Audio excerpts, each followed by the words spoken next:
Ang bawat paggising natin sa umaga ay isang napakagandang biyaya, kaya dapat lagi tayong nagpapasalamat sa bawat araw na ibinibigay ng Diyos sa atin.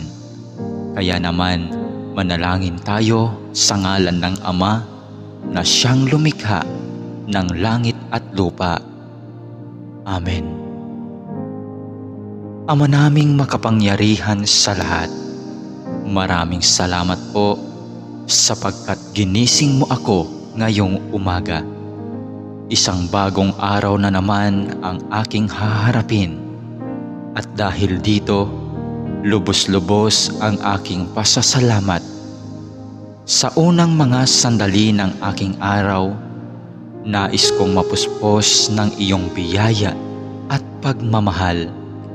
Kaya narito ako upang makapiling ka sa panalangin. Bantayan mo ako at gawing ligtas sa buong maghapong ito. Ilayo mo ako at ang aking pamilya sa anumang masama. Maituon ko nawa ang aking pag-iisip, pananalita at asal tungo sa iyo. Nawa maging kalugod-lugod sa iyo ang lahat ng aking gagawin sa araw na ito.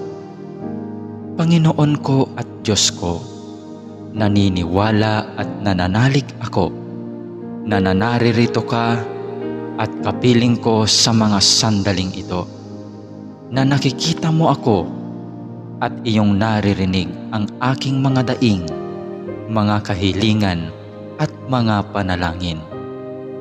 Kaya naman, Panginoon, ngayong umaga, sa iyong presensya at pagdamay mo ako kumakapit upang maharap ko ng may katatagan at katapangan ang araw na itong ibinigay mo sa akin. Mapagmahal na Panginoong Diyos, na nalaman kong mahal mo ako at binabantayan mo ako palagi. Sa oras man ng kasiyahan at lalong-lalo na sa panahon ng kagipitan at pagsubok. Tulungan mo akong huwag makalimot sa katotohanan ito. Maraming salamat po sa biyaya mong pag-ibig at pag-iingat na hindi mo ipinagkait sa akin, sa kabila ng lahat ng kasalanan at pagkukulang ko.